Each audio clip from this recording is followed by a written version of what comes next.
Bonjour les amis, c'est Starter, je suis ravi de vous retrouver pour une nouvelle vidéo. Ça faisait même un petit moment qu'on n'en avait pas fait sur cette chaîne. On va commencer à reprendre les bonnes vieilles habitudes, ça tombe bien, il y a une nouvelle saison de Formule 1 qui se ramène. Ça rapproche très vite. Faut dire qu'on vient de vivre peut-être l'intersaison la plus courte qu'on ait jamais eue dans l'histoire de la Formule 1. 3 mois. Enfin, je dis 3 mois, mais si on regarde un peu dans l'histoire, on verra qu'on a eu quand même des grands prix qui ont démarré le 1er janvier et qui ont terminé le 31 décembre, hein, autant le dire. Pas sur une année entière, mais pour vous expliquer la chose, mais dans la Formule 1 actuelle, moderne, c'est bien la première fois où l'intersaison est totalement réduite. On avait terminé avec un Grand Prix à Abu Dhabi à la mi-décembre, avec un final qui en a laissé un petit peu certains sur leur faim, ou alors certains très vexés du résultat. Bon, chacun son avis dessus, mais je vais pas vous mentir, ça fait un peu de bien de prendre du recul un peu sur ce qui s'est passé sur cette dernière course, qui nous a un petit peu échauffé, un peu énervé, vexé. Enfin, je vous dis, chacun a son avis dessus. Et déjà pour ma part, il y avait aussi un besoin de prendre du recul. Et dernière chose aussi, se déconnecter de la Formule 1 de temps en temps, je peux vous dire que ça fait du bien. Surtout avec cette saison 2021 qu'on a eue. Et je vous raconte pas pour 2022 parce que c'est quelque chose d'assez exceptionnel. Et en plus, ça tombe bien, on a une intersaison qui est très calme. Enfin, très calme, là, ça commence à reprendre puisqu'on a les présentations des voitures actuelles. D'ailleurs, au moment où on enregistre, on a eu la présentation de l'Aston Martin. C'est la première Formule 1 2022 qu'on voit aujourd'hui. Elle a une sacrée gueule. Franchement, je sais pas vous, mais moi, je valide à 100%. C'est la première des 3 équipes à avoir présenté, à montrer sa première vraie voiture de 2022. Et franchement, c'est très réussi de la part d'Aston Martin. En plus, ce vert, le liseré jaune fluo, qui est vraiment cher à la marque depuis ces dernières années, c'est juste incroyable. Non, franchement, elle a une très belle tête, elle est très bien réfléchie, contrairement à la maquette de la Red Bull, parce que oui, c'est une maquette encore, la RB18 qu'on a là. On a l'impression qu'ils ont pris la maquette de la Formule 1 et qu'ils ont collé le nez d'une Formule 3. Ouais, ça y ressemble un peu. Enfin voilà, pour l'instant, personne dévoile son jeu, hein, sauf Aston Martin. Et vous savez quoi, ils ont eu totalement raison de le faire. Parce que c'est bon, les maquettes, on en a bouffé pendant des années. Allez, on veut les voir, on attend que ça. En plus, les voitures, les vraies, on va en reparler sur la fin de la vidéo. Vous comprendrez, ça sera même un petit coup de gueule parce que, bon, c'est pas le seul à avoir gueulé sur le sujet. Mais pendant cette intersaison, on a eu quelques infos en bref, des trucs qui sont passés par là, tout ça. Et je me suis dit, tiens, ça serait bien qu'on revienne sur des choses qu'on a vues. On va commencer par une équipe qui a bien fait parler d'elle cet hiver, c'est Alpine. Puisqu'il y a eu 2 départs dans l'équipe diepoise. Je dis équipe diepoise parce que oui, hein, Alpine c'est Diepois, hein, ça vient de Dieppe, hein, c'est en bas d'ailleurs. Donc dans l'équipe d'Alpine, on a perdu Alain Prost et Martin Bugwowski. Hein. Enfin, on les a perdus. Ils sont surtout partis à cause de divergences au sein de l'équipe interne, de l'équipe dirigeante de l'équipe. Il y a de quoi. On va commencer d'ailleurs par Alain Prost, qui, pour rappel, était le directeur non exécutif depuis 2019, un rôle qu'avait Niki Lauda à l'époque de Mercedes, pour comparer. Et surtout, Prost, il était là depuis 2015, non, 2016, pardon, quand l'équipe Renault est revenue après les rachats de l'équipe Lotus. Et c'est vraiment un départ houleux pour le professeur, lui qui était plus impliqué dans les décisions stratégiques de l'équipe, comme il explique, il était obligé de porter la parole, la fiche Bristol, comme on aime bien dire, pour dire voilà, l'équipe fait ci, l'équipe fait ça. Surtout, c'est des choses qu'il était obligé de dire et qu'il apprenait au dernier moment. C'est quand vous êtes dans un rôle assez stratégique dans une équipe et qu'on est obligé de non seulement vous mettre de côté et aussi de porter la bonne parole, c'est vrai que ça plaît pas et je peux comprendre déjà les divergences qu'a eu Prost, surtout quand la façon comment ça s'est passé parce que c'est Laurent Rossi, le patron de l'équipe d'Alpine, enfin le patron d'Alpine en général, qui lui a fait expliquer au Grand Prix du Qatar, écoute Alain, voilà, toi et l'équipe c'est peut-être terminé, on n'ira pas plus loin. Et au Grand Prix d'Abu Dhabi, hein, 3 semaines après, bah on lui propose un contrat sur la table, qu'il a refusé, autant le dire. Et en fait, on dit vraiment que c'est un départ rouleux, mais c'est même pas ça la vérité. C'est que, comme l'expliquait Alain Prost dans les interviews, il avait prévu bien sûr de partir, mais de le faire sorte d'entente cordiale, quoi. C'est d'un commun accord, voilà, je m'en vais, merci l'équipe et tout ça. Normalement, ça devait se faire dans un truc assez calme, assez correct, et c'est pas le cas. Ça a été une information qui a été lancée comme ça, à la va-vite, et puis malheureusement, ça n'a pas plu des deux côtés, hein. Surtout du côté d'Alain Prost, qui n'a pas mâché ses mots sur Laurent Rossi. D'ailleurs, qu'est-ce qu'il disait? Que voilà, que Rossi veut être la vedette, être dans la lumière, et apparemment, ça serait le cas depuis la victoire au Grand Prix d'Hongrie. C'est vrai que nous, ça nous a fait plaisir de voir Alpine et Esteban Ocon gagner en Hongrie, sur le Hungaroring. Mais Prost n'a pas trop aimé que Rossi se mène vraiment en avant. Il y avait peut-être déjà des tensions à l'époque entre les deux, on ne sait pas, hein, on n'est pas dans l'équipe. Mais voilà, pour expliquer quand même de ce qui se passe vraiment entre les deux, ça pique un peu. Et surtout, il y a un truc qui est un peu salaud de la part d'Alain Prost, hein, avec le respect que j'ai pour le professeur. Il a quand même lâché une info sur le moteur 2022. C'était courant janvier, donc je pense que ça a bien changé depuis, et je l'espère, en disant que le moteur 2022, il n'était pas fiable.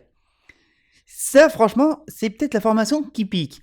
Parce que les moteurs sont carrément travaillés en interne, dans une confidentialité comme c'est pas permis. Hein, c'est pas maman qui travaille sur un moteur hybride, mon ange. Là, c'est carrément les mecs, c'est silence radio, ils ont même pas le droit de communiquer. Même sur la torture, ils ont pas le droit de parler. Hein. Et franchement, lâcher ce genre d'infos, ah, ça fait pas plaisir. Ah, franchement, je peux vous dire que lâcher des infos confidentielles, ça pique tout le temps. On n'a pas envie, même si c'est pour une future Clio par exemple, on n'a pas envie que ça sorte comme ça dans la presse à la volée. Et franchement, c'est dommage vraiment d'avoir lâché cette petite bombe. Parce qu'il faut dire que les motoristes ont pris la décision de se rapprocher du concept de Mercedes, c'est-à-dire avec le système de récupération d'énergie thermique du moteur intégré au milieu et donc avoir une partie du turbo séparée. C'est le concept Mercedes qui existe depuis 2014. Ça, Honda l'a très bien compris et l'a copié. Renault et Ferrari font pareil, ils ont décidé de reprendre ce concept. Et ben finalement, la fiabilité n'était pas encore là à ce moment des déclarations. Et on l'espère bien sûr que pour Renault, il y aura de la fiabilité de ce côté-là. C'est tout ce qu'on souhaite, bien sûr. Ça serait vraiment dommage d'avoir L-Plan qui part en fumée. Hein. Franchement, moi, je vous fais confiance à Renault à Viry-Châtillon. On espère que votre moteur il va être performant et fiable. Hein, parce que, pour rappel, il n'y a que Alpine qui a le moteur Renault sur le plateau. Il n'y a pas d'autre équipe cliente. C'est vraiment le truc important. C'est que Renault n'a pas le retour d'un autre partenaire. C'est bien sûr comme travailler qu'avec son propre moteur, c'est peut-être un avantage, mais tu as peut-être aussi l'inconvénient d'avoir que deux ressentis. Si tu en avais 3, 4 ou plus, oui, c'est peut-être un avantage. Bah, là, bon, malheureusement, c'est pas encore le cas. Puis surtout, il faut savoir une chose, dès cette année, en 2022, il y aura aussi un gel des performances moteurs. Peut-être pas celui qu'on avait connu au début des années 2010 avec le gel des moteurs V8. Non, là, on va plutôt geler l'architecture et on pourra quand même redévelopper le moteur pour des questions de fiabilité. Bah, j'espère que Renault va pas passer trop de temps à ce sujet, ça serait vraiment dommage. Mais voilà, cette bombe de Prost, bon, évidemment, ça fait peut-être pas plaisir, hein. Et puis c'est vraiment dommage qu'ils partent comme ça. Ça fait pas, ça pique un peu quand même. D'ailleurs, autre départ qui pique, c'est celui de Marcin Budowski, hein, qui était l'un des responsables techniques d'Alpine. Pareil, c'est un départ houleux. Et d'ailleurs, je pense que le départ était bien houleux, était bien préparé depuis longtemps parce que déjà, il a été viré avec effet immédiat. C'est quand même important quand on dit que quelqu'un quitte l'équipe là tout de suite maintenant. Bah, faut dire que si vous retrouvez la photo, bah attendez, je vais faire mieux, je vais vous l'afficher, la voici. Bah oui, on voit bien Marcin Biboski en train de faire un fuck, voilà, sur la photo derrière Esteban, hein. C'est pas très sympa, Marcin. Donc je pense que entre le technicien et l'équipe, pareil, il doit avoir des problèmes de dialogue, des discussions, des compréhensions. Et oui, voilà, c'est quand même, c'est quand même incompréhensible de savoir de virer quelqu'un comme ça. Ça me rappelle un peu le départ de Cyril Abitboul en 2021. Ça me rappelle. Et puis finalement, sur la réflexion, on se dit que chez Alpine, on veut effacer cet héritage de Cyril Abitboul et même de Carlos Ghosn. Ça va vraiment chercher très loin parce que pour rappel, c'est Carlos Ghosn qui a vraiment promu le retour de Renault en 2016 au Technocentre de Guyancourt. Les images peuvent vous rappeler quand on voit cette voiture noire qui sera jaune dans la saison. Et se dire que finalement, Alpine veut effacer tout cet héritage, c'est compréhensible dans le fond, mais quand même, c'est mal préparé, c'est mal fait sur le coup. Parce que je disais à un moment que l'équipe avait besoin de stabilité. On commençait vraiment à l'avoir, puisque pour la première fois depuis son retour en 2016, sous le nom de Renault bien sûr, Alpine gardait les mêmes pilotes que la saison précédente. Ça faisait plaisir. Et on pensait quand même que du côté de la technique, en interne dans les usines, ça resterait pareil. Malheureusement, c'est pas le cas. On perd deux piliers de cette époque, voilà. En plus, au début juillet, début janvier, pardon, quand en plus on est dans une nouvelle saison technique qui s'annonce révolutionnaire, tout ça, effectivement, vu comme ça fait pas très sérieux, mais n'empêche, c'est quand même un pari bien risqué de la part de Rossi, et il est peut-être payant parce que, évidemment, Laurent Rossi a essayé de rattraper le coup, hein, c'est normal, hein. C'est lui le patron, faut bien essayer de sauver le coup, et il a quand même bien expliqué des choses. L'objectif maintenant à Alpine, c'est éviter d'avoir ce que pouvait ressentir chez McLaren à l'époque de Ron Dennis. En gros, il reprend un peu le dialogue de Zach Brown, hein, qui est chez McLaren. D'ailleurs, ces deux-là doivent bien s'entendre parce qu'on a l'impression qu'on retrouve le même esprit d'équipe entre les deux. Il faut savoir que Laurent Rossi a décidé de donner une nouvelle culture de travail dans les usines de Viry-Châtillon et de Henston en Angleterre. Déjà, c'est accepter la défaite. Bon, ça ne doit pas être compliqué à le faire. Enfin, psychologiquement, si, quand même. Mais bon, voilà, accepter la défaite, ça, c'est très important. Ça se travaille. Apprendre des erreurs. Ça aussi, c'est quelque chose qui doit être bien fait en interne. Et ça, c'est très important parce que quand vous faites une erreur, bon, voilà, c'est arrivé. Pourquoi, comment, on essaie de réfléchir et comment ne plus l'éviter, hein. Ça, c'est quelque chose de simple. Explorer les limites, ça, c'est pas déconnant parce que vous voyez, le moteur, on parlait de fiabilité parce que c'est un nouveau concept. Bah, autant aller visiter les concepts, les limites de ce concept, hein, même le châssis. Regardez l'Aston, c'est quelque chose d'incroyable. Donc, je pense que Alpine il va aller chercher vraiment le concept proche des limites. Et surtout, c'est optimiser le potentiel de toutes les équipes. Et ça, franchement, c'est peut-être quelque chose qui bloque encore et qui serait bien de débrider chez Alpine. Parce que si ce potentiel reste là où il est actuellement, eh ben ça fait encore du 5e, du 6e aux places constructeurs, hein. Pour rappel, on nous a vendu du rêve en disant que Renault sera champion du monde et tout ça reviendra au premier plan et que ça stagne à la 5e, 6e place. C'est peut-être monté un coup à la 4e place constructeur, mais c'est redescendu à la 5e. D'ailleurs, Alpine est encore 5e constructeur et aurait pu finir 6e. Ah bah quand un Alpha Tauri piloté par Pierre Gasly, ça pousse, hein. Enfin, on verra si c'est vraiment une bonne opération, ce changement de Laurent Rossi dans la structure hiérarchique d'Alpine, et surtout cette nouvelle philosophie. D'ailleurs, je parle de nouvelle philosophie, il y a quand même des rôles qui ont été réattribués. Pat Fry qui devient le nouveau directeur technique de l'équipe, lui qui est passé chez McLaren et Ferrari. Et on a aussi Matt Harman, un ancien de chez Mercedes qui est responsable de performance. Et quand on lit un peu les discours, on dirait que les deux rôles se rapprochent, hein. Mais bon, c'est quand même des personnes qui ont gagné des courses, qui connaissent la victoire. Donc, dessus, personnellement, je suis pas inquiet.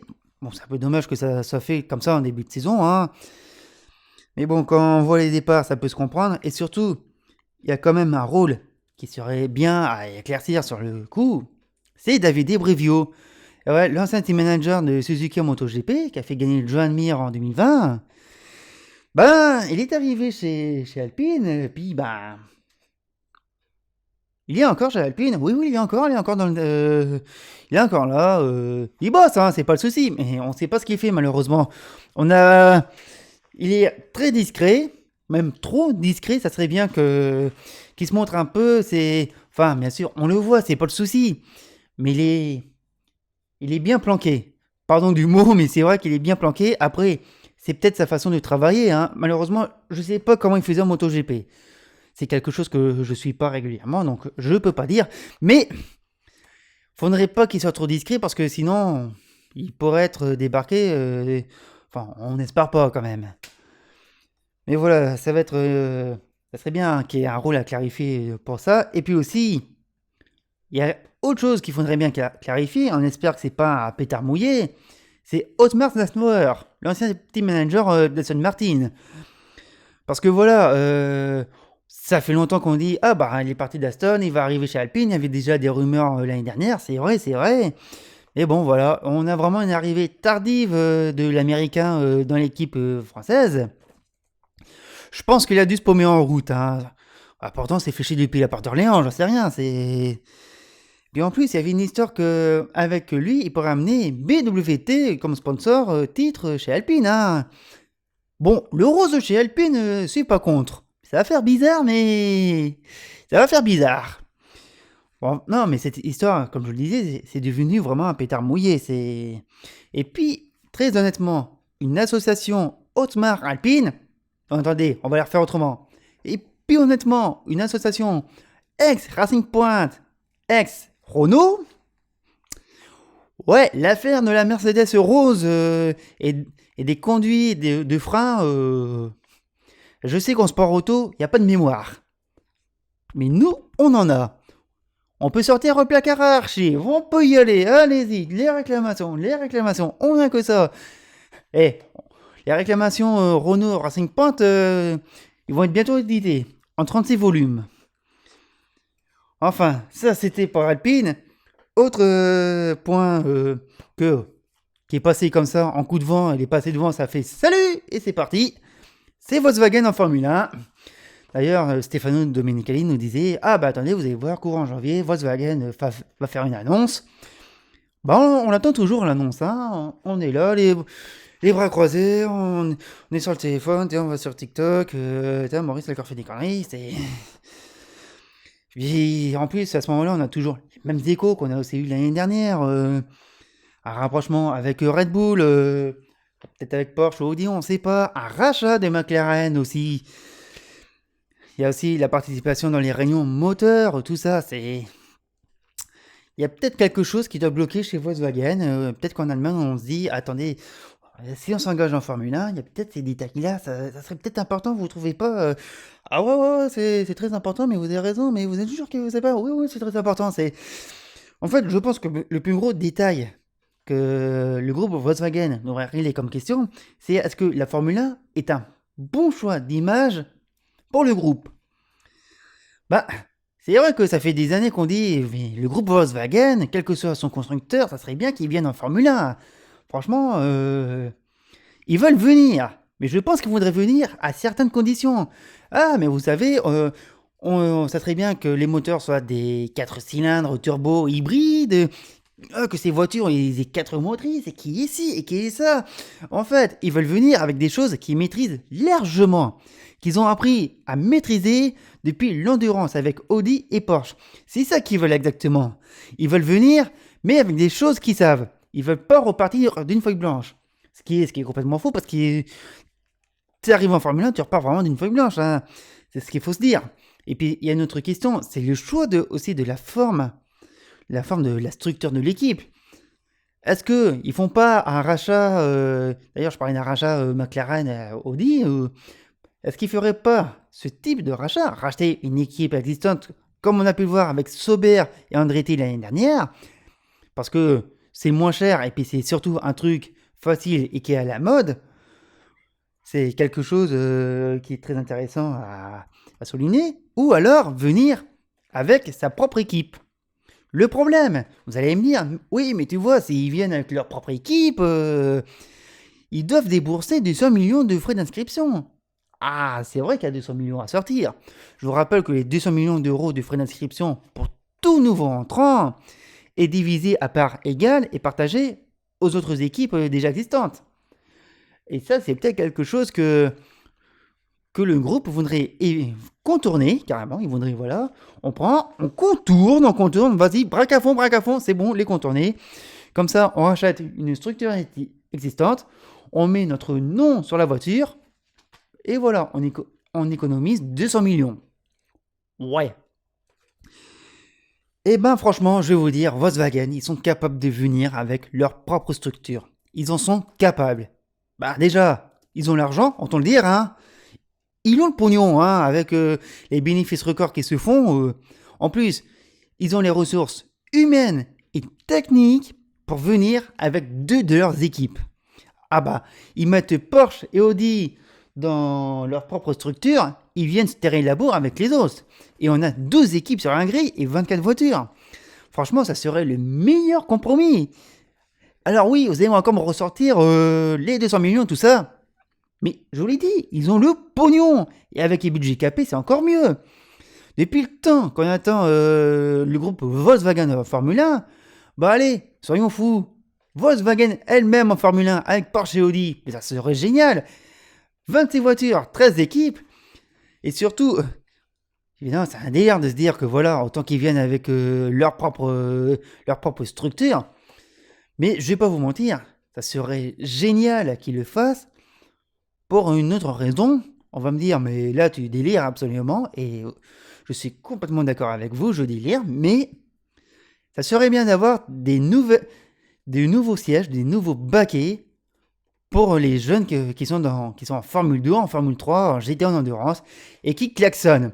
Pour rappel, on a Oscar Piastri, champion de Formule 2, qui est sur la touche cette année, qui roule pas. Et on a aussi du Robert Schwartzman, Callum Ilott et tout ça, qui vont rouler en IndyCar, en endurance, en GT, parce que bah, la Formule 1, c'est bouchonné. Il y a quelqu'un, on voudrait rentrer, nous aussi, on voudrait tenter notre chance. Vous voyez le problème, et c'est pour ça que ça serait bien d'avoir de nouvelles équipes sur la grille. Et c'est pour ça que je le dis, je le répète, Audi, Porsche, Volkswagen, venez en Formule 1 avec vos propres voitures. Vous emmerdez pas à racheter. Ou les voitures, construisez, vous avez qu'à les construire vous-même. Et vous pouvez vous investir, où est le problème? Parce que Audi et Porsche reviennent en endurance, avec des budgets aussi limités. En plus, Porsche travaille avec Penske. Et en plus, ils ont dit que voilà, on pourrait mettre carrément de côté la formule électrique si on va en Formule 1. Et aussi, Audi, ils reviennent au Dakar ils sont revenus au Dakar avec leur e-tron Quattro hybride. Non, enfin bref, vous m'avez compris quoi. Ils reviennent au Dakar avec leur casquette électrique. Ils ont carrément abandonné la formule électrique. Voilà, ça serait génial, franchement, s'ils mettent tout leur potentiel dans la Formule 1. Et puis ils peuvent. Et s'ils veulent, ils peuvent même le faire avec leur propre moteur. Qu'est-ce qu'ils s'emmerdent à faire un partenariat avec Red Bull Powertrain? Ils peuvent le faire parce que Porsche a déjà travaillé dans le passé. Dans le passé, je vais dire 2015-2016. Sur un prototype d'un cylindre répondant au règlement technique de la Formule 1. Voilà, ils l'ont fait. Ils peuvent venir. Ils ont tous les atouts de leur côté. Non, c'est encore 2-3 détails qui les bloquent. C'est évidemment de ce que je dis, c'est absurde tout ça, mais voilà, c'est mon avis, évidemment. Ça, c'est pour encore le dossier Volkswagen. Et on va terminer sur un truc qui arrive là tout de suite demain, enfin pas demain quand même, mais qui arrive là. C'est les essais hivernaux. Enfin, on va voir les voitures rouler. Ça sera d'ailleurs, les 3 premiers jours, ça sera à Barcelone le 23 et 25 février. Sur le circuit catalan, avec un paddock tout beau, tout neuf. Ils étaient en travaux il n'y a pas longtemps. Ça y est, c'est fini. Donc, ils peuvent accueillir les équipes. Et ensuite, ils iront rouler à Bahreïn le 10 et 12 mars. Et enfin, les essais à Barcelone, les premiers essais, les premiers roulages. On attend que ça depuis des années qu'ils nous vendent ce nouveau règlement révolutionnaire avec de la soufflerie, de la maquette au 1.2, 1.4 et la voiture échelle 1 depuis le temps qu'on veut voir les voitures rouler. Et ben on les verra pas rouler. Oh bordel, mais qu'est-ce qu'ils nous ont fait? Mais c'est qui la communication en Formule 1? Non mais faut le virer ce type. C'est un bouseux. Attendez, vous avez vu comment ils nous ont vendu les essais de Barcelone? Attends, je retrouve mes notes. Ils ont vendu ça comme des sessions de pré-saison pour Barcelone. Et à Bahreïn, les tests officiels de pré-saison. Et même comment il s'appelle Will Buxton, le Susboul, le journaliste agréé Formule 1, a vendu les essais de Barcelone comme un check-down. Le check-down, je vais revenir après dessus. Mais déjà, la nomination des essais, sessions de pré-saison et tests officiels de pré-saison, ça veut rien dire. Là, on joue avec les mots. Les essais de Barcelone ou de Bahreïn, c'est la même chose. Les équipes vont découvrir leur voiture pour de vrai, en face à face. Ils vont se tirer la bourre, ils vont travailler dessus, ils vont les développer. Et ils vont voir comment ça fonctionne. Ils vont se dire, voilà, la voiture, elle sait faire ci, elle sait pas faire ça, mais on va y travailler, on va rouler, on va rouler. Voilà, depuis le temps qu'on attend de voir les voitures rouler, bah limite là on nous les bloque avec les essais de Barcelone. Enfin, on nous les bloque, ça sera pas le cas, je vais l'expliquer après. Mais voilà, vu comment la Formule 1 nous a vendu les essais espagnols, en nous disant vous verrez rien, mais c'est du foutage de gueule. Depuis le temps que nous on attend ça, même les équipes, c'est du foutage de gueule. Franchement, là la communication, zéro. Et puis, hey, Will Buxton, machin là, qui a vendu les essais espagnols comme un check-down. Non mais, c'est vraiment du n'importe quoi. En plus, c'est Will Buxton qui est la voix dans Drive to Survive sur Netflix, qui raconte des conneries, mais parce que il faut expliquer ce qu'est un check-down. D'ailleurs, tiens, cette voiture, elle sera en check-down au lendemain de sa présentation. Un check-down avant un check-down? Mais comment c'est possible? Mais c'est quoi déjà un check-down? En fait, un check-down, c'est un déverminage. En gros, les équipes ont la possibilité de faire un roulage maximum de 100 km sur le circuit de leur choix, avec des pneus Pirelli en bois, hein, le truc dur où tu ne pourras pas faire de performance. Hein. C'est limité à 100 km, hein, comme je vous le dis. C'est juste pour vérifier si la voiture tourne bien rond, voilà. Si les écrous sont bien serrés, il n'y a pas de fuite sur le moteur, tout ça. Non, c'est bon, voilà. Là, on va même en profiter pour faire un petit film promotionnel, faire 2-3 photos, tout ça. Ouais, voilà, on peut. C'est autorisé dans le règlement. D'ailleurs, dans le règlement, on appelle ça un filming day, une journée de tournage. Parce que techniquement, les équipes ne peuvent pas utiliser les images de la F1, de la FOM pour promouvoir leur équipe, leur voiture, tout ça. Ils ne peuvent pas. Ils sont obligés d'aller filmer eux-mêmes. C'est compréhensible. Et surtout, la plupart du temps, c'est que les équipes font un check-down avant les essais hivernaux. On présente la voiture, on fait le check-down, et voilà, on est tranquille. Et franchement, si on nous vend les essais de Barcelone, des essais de 3 jours comme un check-down, est-ce que vous voyez les équipes faire 100 km maximum par jour à Barcelone? On est d'accord, hein, d'ailleurs, j'ai calculé. 100 km par rapport au circuit de Barcelone qui fait 4 km 6, ça représente 21 tours de roulage, maximum. C'est pas possible. C'est vraiment pas possible. Non, mais oui, les équipes, ils vont rouler à Barcelone, ils vont limer le bitume, ils vont rouler. Et c'est pas 100 km qu'ils vont nous faire, hein. Ça va être la distance de un Grand Prix, voire même de 2,5 Grand Prix qu'ils vont nous faire pendant ces tests. Hein. Il faut dire ce qui est. Et vu comment la Formule 1 s'est bien loupée sur le coup de pub, là, bah, ils ont quand même décidé de rattraper la chose. Enfin, il y a des choses qui vont pas bouger. Mais les essais de Barcelone, je vais vous dire comment ils vont se passer. Heureusement, bon, On n'aura pas de live timing. On n'aura pas les chronos en direct sur la journée. Bon, on les aura peut-être sur le temps du midi et en fin de journée, voilà, pour voir qui a fait quoi comme chrono, hein. Un petit peu à l'ancienne, comme il y a 15-20 ans, hein. Il y aura pas de public, malheureusement. C'est dommage parce que les essais à Barcelone, c'est la chose qui était vraiment attendue par les passionnés. On se dit, tiens, on va aller voir les essais. En plus, les paddocks sont ouverts, les tribunes sont ouvertes. On peut vraiment aller n'importe où. On peut vraiment approcher les équipes au plus près. Je dis pas que vous rentrez dans le garage, hein, ça, c'est pas possible. Qu'est-ce qu'il y aura encore Vas-y, parce que je recherche mes notes. Ah, voilà. L'accès des médias, au début, on pensait que ça aurait été restreint, mais vous inquiétez pas, il y aura du journaliste, il y aura de la photo, il y aura beaucoup de photos. Par contre, ils n'auront pas accès aux chronos. Eux, ils seront dans la salle des médias, mais ils n'auront pas les chronos. Ils seront un peu comme nous, c'est un peu dommage. Limite, ils arrivent à s'inviter dans les équipes. Bon, vous avez les chronos? Ouais, ouais, ils sont là. Oh bah nickel, voilà. Vous avez le café? Ouais, ici, voilà. Limite, ils pourraient faire ça. Bon, au moment, ils se feront charter, hein, mais... Et il y a aussi une chose, bon, évidemment, c'est la communication des équipes, hein. Je pense pas qu'elle sera bridée, mais pour vous dire que Barcelone, à part des photos, la déclaration des pilotes et des équipes, on n'aura pas grand-chose, voilà. Sinon, pour les essais des Bahreïn, oh bah alors là, c'est open bar. Pour vous dire que c'est open bar, tout sera diffusé en intégralité, pardon, je vais y arriver. Tout sera diffusé en intégralité sur F1 TV. Live timing, chrono, comme si c'était à Grand Prix. Et pour vous dire, on aura même Will Buxton en train de courir en plein milieu de la piste à Paul avec une plume dans le cul. Non, le problème, c'est que Bahreïn n'a pas du tout apprécié l'une des demandes des équipes. Enfin, il faut dire que les équipes ont demandé à avoir plus de roulage pendant l'hiver. Ils ont dit, oui, écoutez, voilà, on va rouler 3 jours à Bahreïn avant le Grand Prix, c'est très bien, mais voilà, on voudrait quand même avoir un peu plus de roulage, si vous voulez. Et si possible, en Europe, parce qu'on n'est pas trop loin de chez nous, vous voyez, c'est... Oui, bon, d'accord, bon, la Formule 1 a accepté, voilà, vous avez le droit de rouler 3 jours supplémentaires. En Europe, c'est pas le souci. Et je pense que Bahreïn a dû dire, viens là, toi. Dis, t'es au courant qu'on a sorti un pognon de dingue pour qu'on ait l'exclusivité sur... les essais officiels, ça me plaît pas ça, non mais tu sais, limite, tu vois, Barcelone, faut un peu ça soit un peu la déconvenue, tu vois, faut réduire la voilure et tout.